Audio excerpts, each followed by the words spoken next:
Hello friends, welcome to Aranji kitchen. இன்றைக்கி நம்ம வீடியோவில் என்ன பார்க்க போகிறோம் அப்படின்னா, எல்லாருக்குமே ரொம்ப ஒரு பிடிச்சமான விஷயம் என்ன அப்படின்னா உளுந்த வடை சாப்பிட்றது தான்.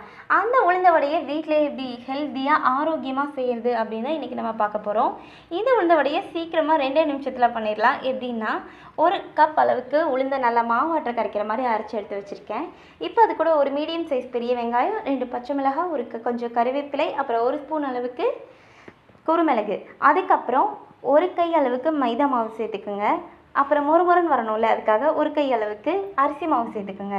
இப்போ இதுக்கு தேவையான அளவு உப்பு சேர்த்துக்கலாம். நம்ம இது எல்லாத்தையும் நல்லா மிக்ஸ் பண்ணி விட்டுருங்க. இதுக்கு ஒரு சொட்டு தண்ணி கூட நம்ம ஊற்றலை. அப்போ தான் உளுந்த வடை எண்ணெய் பிடிக்காமல் நமக்கு நல்லா சூப்பராக வரும். இப்போது ஒரு கடாயில் நல்லா எண்ணெய் காய வச்சு இந்த உளுந்த மாவு எல்லாத்தையும் எடுத்து உளுந்த வடையில் பொரிச்சு எடுத்துடலாம். பாருங்கள், எண்ணெய் காஞ்சிருச்சு. இப்போ இந்த உளுந்த வடையை நம்ம கொஞ்சம் கொஞ்சமாக இந்த உளுந்தை நல்லா உருட்டி நடுவில் ஒரு ஹோல் போட்டு இந்த மாதிரி பொறுமையாக நீங்கள் போடுங்க. பாருங்கள், ஒன்றோட ஒன்று ஒட்டாமல் போடணும். அப்போ தான் உளுந்த வடை அங்கேயும் இங்கேயும் ஒட்டி வராமல் தனித்தனியாக பிரிஞ்சு நமக்கு நல்லா சூப்பராக வரும்.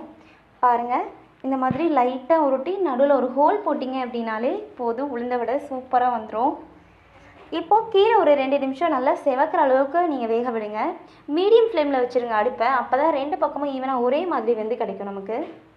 பாருங்கள், 2 பக்கமும் நல்லா திருப்பி விட்டுறலாம்.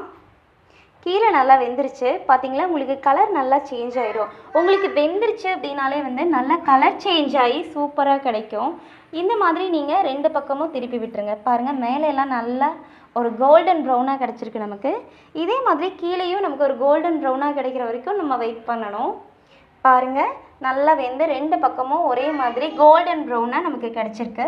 இப்போ இது எல்லாத்தையும் நம்ம அப்படியே எடுத்துடலாம். எடுத்துகிட்டு மிச்சம் இருக்கிற மாவையும் நம்ம இதே மாதிரி உளுந்த வடையில் பொரித்து எடுத்துடலாம். பாருங்கள், 2 பக்கமும் நல்லா திருப்பி விட்டு எண்ணெயில் போட்டு நல்லா பொரித்து எடுத்துட்டேன். இப்போது நமக்கு ஈஸியான உளுந்த வடை கிடச்சிருச்சு. நீங்களும் இதே மாதிரி ட்ரை பண்ணி உங்கள் குழந்தைங்களுக்கு கொடுத்து பாருங்கள். ரொம்ப ஹெல்த்தியாகவும் இருக்கும், ஆரோக்கியமாகவும் இருக்கும். உளுந்த வடை எப்படி வந்துச்சுன்னு சொல்லி கமெண்டில் சொல்லுங்கள். அப்புறம் ஒரு முக்கியமான விஷயங்க, இந்த உளுந்த வடையில் என்ன ஸ்பெஷல் அப்படின்னா, குழந்தைங்களுக்கு வாரத்தில் 2 டைமாவது இந்த உளுந்த வடை காலையில் ஒரு வடை கொடுத்தீங்க அப்படின்னா ரொம்பவே ஹெல்த்தியாக இருக்குங்க.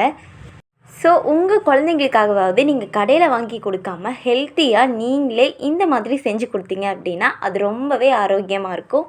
ட்ரை பண்ணி பாருங்கள். Thank you friends.